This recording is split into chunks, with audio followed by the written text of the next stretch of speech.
Good morning, good afternoon, good evening. How is everyone today?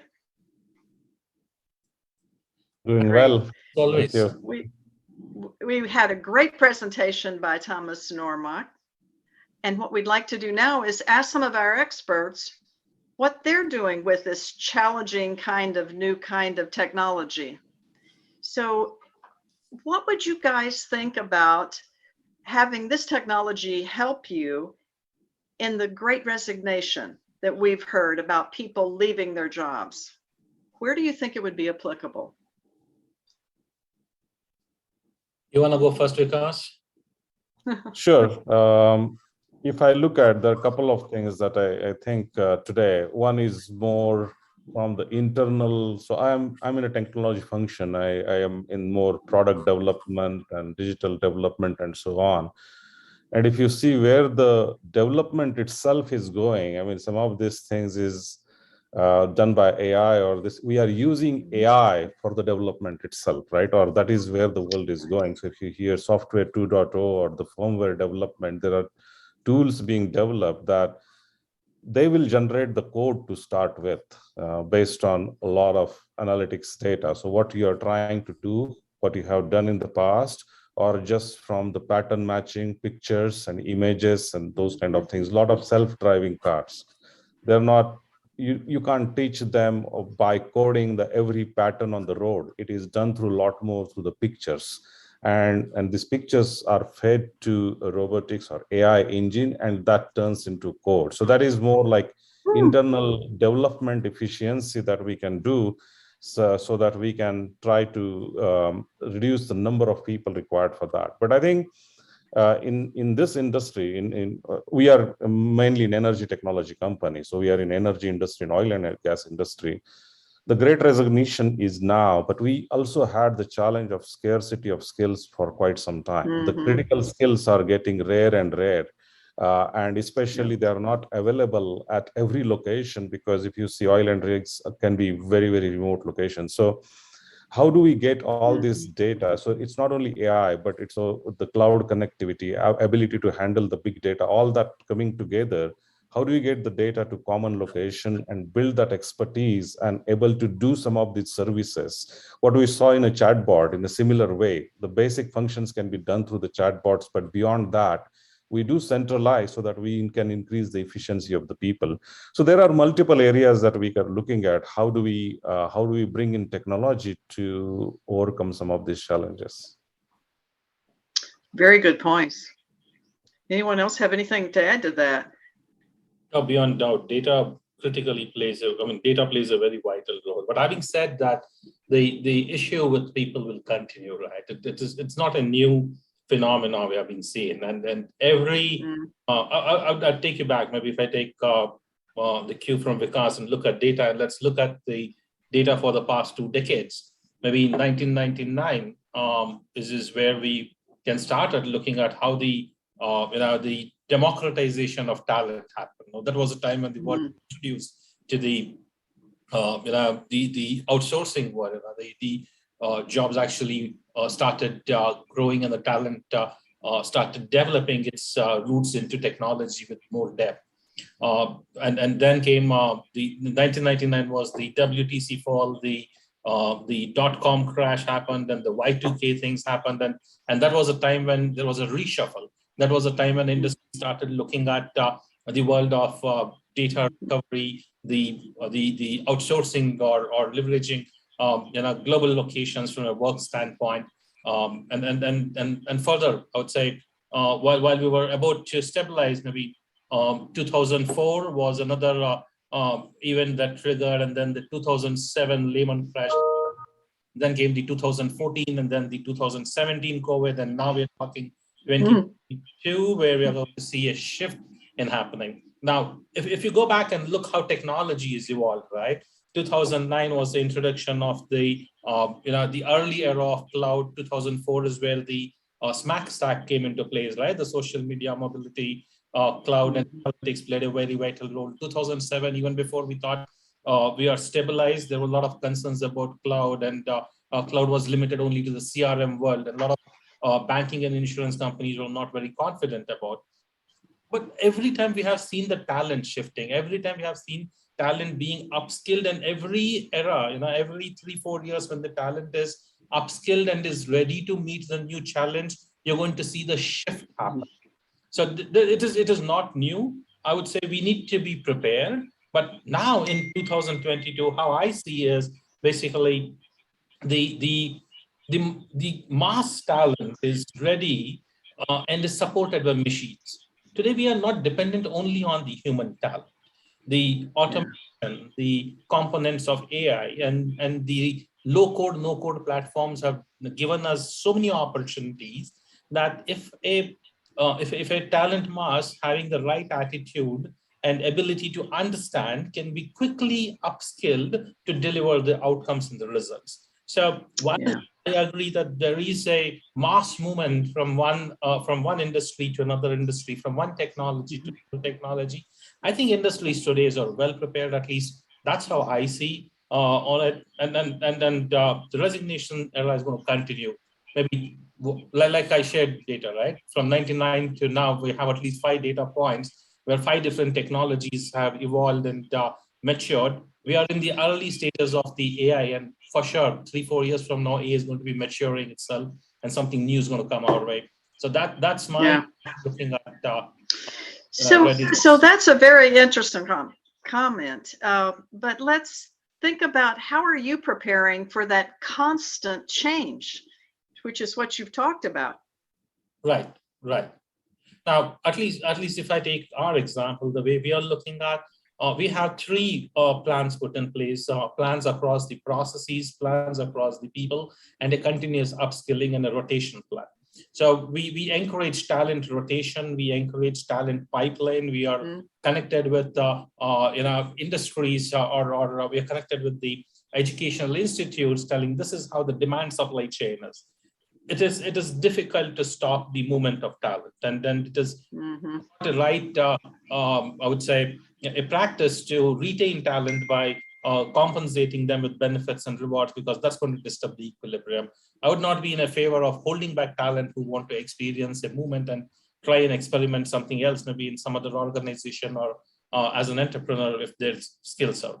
So I think that what we are doing is, one, make sure that your demand supply chain or the talent supply chain is maintaining an equilibrium with understanding and forecasting as to what kind of talent and skills are required.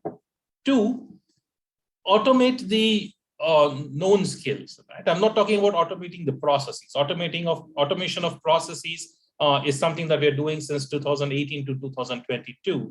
That's where we are now. But what I'm talking is automating the skills.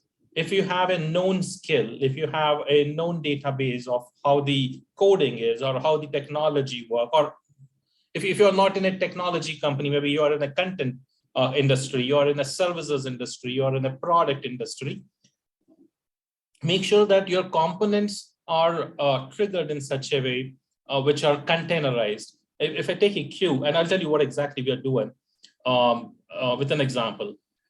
If you take a cue from a microservices architecture, we're trying to see if a microservices architecture can be implemented in the talent model as well. We are creating a talent marketplace, and the hierarchy is quite flat. And depending on the demand, such a talent can be mobilized directly to the workforce.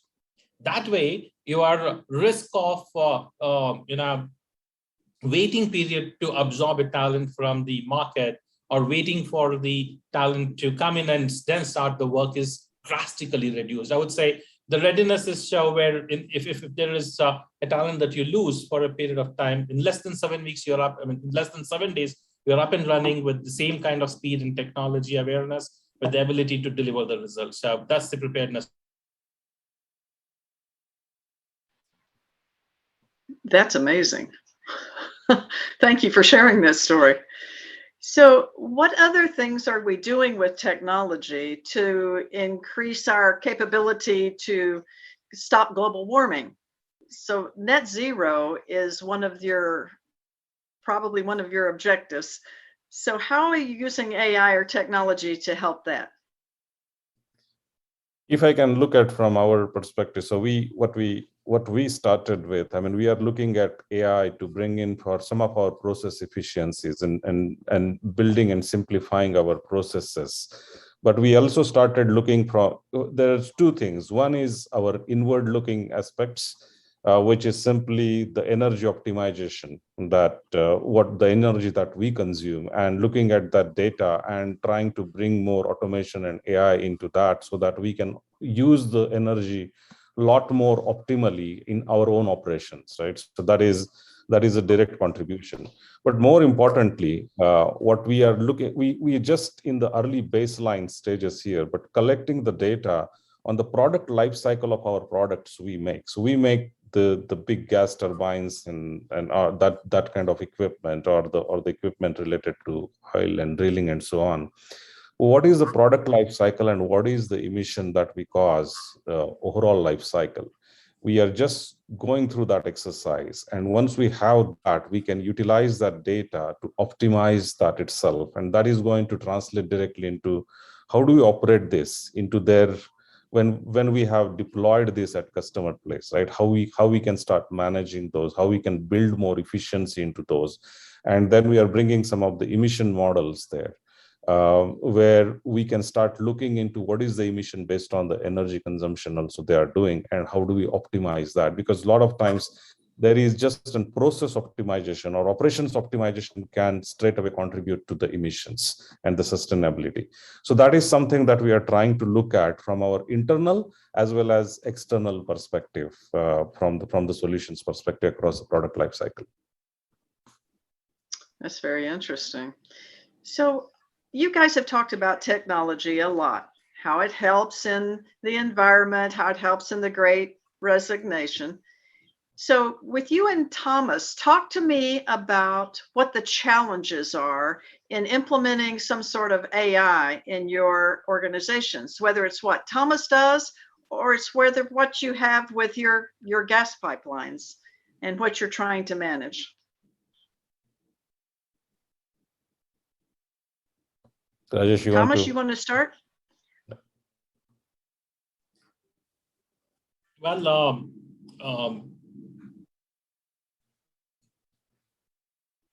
we are in our infancy of implementing. The biggest challenge that we face is readiness of infrastructure. Our infrastructure readiness is not going to be supporting that kind of volume that AI comes in. The second big challenge we are facing is the problem of ethics. When we define the AI ethics, the transparency is the biggest challenge. And the neural networks, we all know, after the second node or the third level of visibility, after that, what happens, nobody knows. And coming from a legal background, I can tell you that's one of the biggest risks. It's a liability on an organization who is not able to explain what exactly is happening. So the explainability quotient of AI is a limitation factor. Though we have successful pilots, I think a large-scale implementation is one of the biggest challenges we're facing. We are still in the labs. We need to move away from the labs into mainstream implementation. And there are limiting factors. People who are bold enough to take risks would be the one who are going to be leading us, taking cautious routes in road here. And the unregulated industries as well, I'm sure.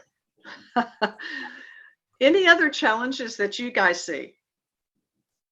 I fully agree with Rajesh. First of all, I think the infrastructure is a key thing. I mean, AI, we see the AI and the outcomes, but there is so much happens in the back end, especially with the volumes of the data and the ability to handle that data across. So that is a huge thing. And I mean, 5G should help once that infrastructure becomes a lot more. If you see 4G in a way transform a lot of consumer industry, right? I mean, Netflix and all the streaming services wouldn't have been that effective without 4G. I think 5G will do that to the industrial world quite a bit because of the ability to handle the data. But infrastructure is definitely one area. Ethics, and this is transferability in this another area. I see the adoption and the risk appetite. One challenge that we see in this industry is very we like Bentley or Baker Hughes or companies similar to us come a lot more from the domain expertise. We understand the machines, we understand the mechanics. So we have been a lot more rule-based or physics-based analytics in the past. That limits a lot of predictive analytics capability. And now there is a lot of happening on the data sciences and machine learning and all those kind of areas where we can do a lot more predictive analytics. But there are pros and cons for each of this. What's the physics-based models can do a lot more deterministic work, whereas the ML models are a lot more probabilistic kind of stuff, right? Even the customers and in this industry is used to a lot more deterministic in the past, and we are trying to combine. The solution is not this or that. Solution is being hybrid, but I think we have to crack that. How do we have the hybrid models, and how do we drive the adoption? Because yeah, there is a skepticism around this in general because of the non-deterministic nature of it, right?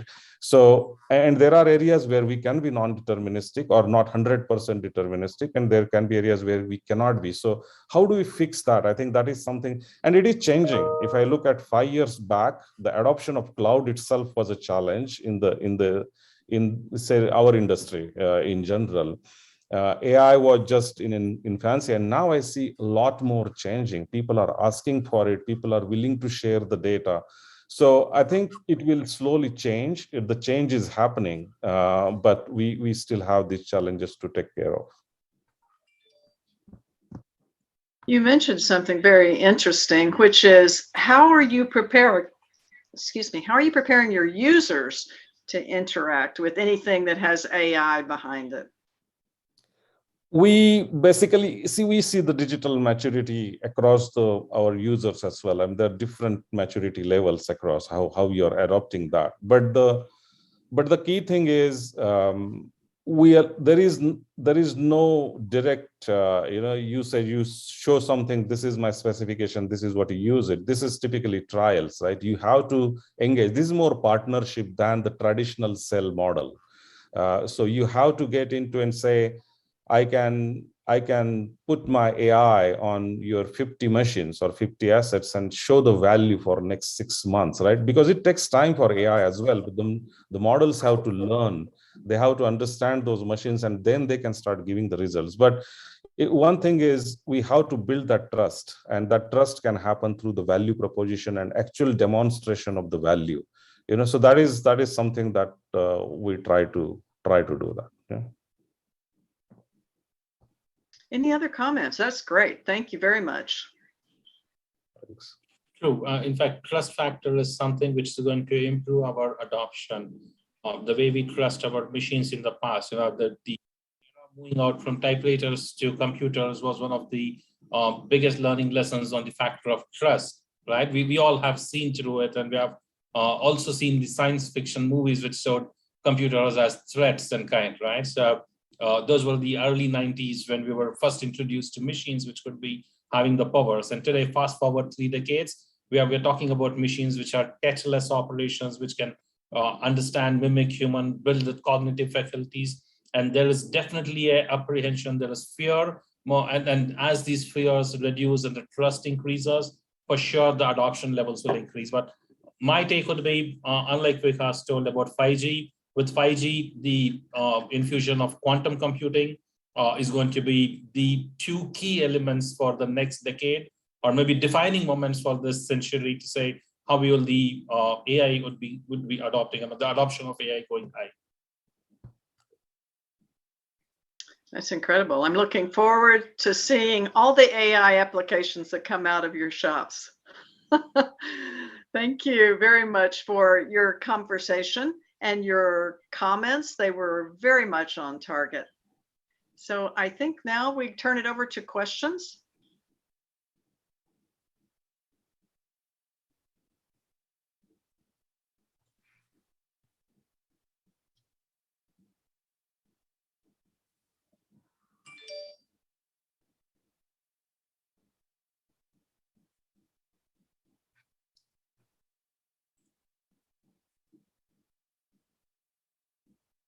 Do we have any questions from anybody on the panel? Would you like to say something or to make final comments?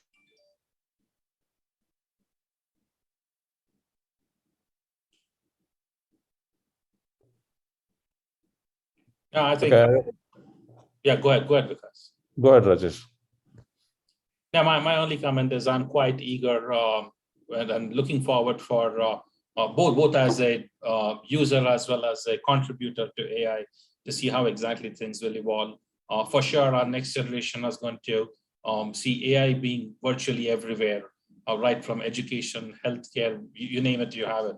So that's where we are looking at. And I think we at least what we are doing now is an experiment phase. We have both a responsibility as well as contributions to be done and to be done at a very large scale.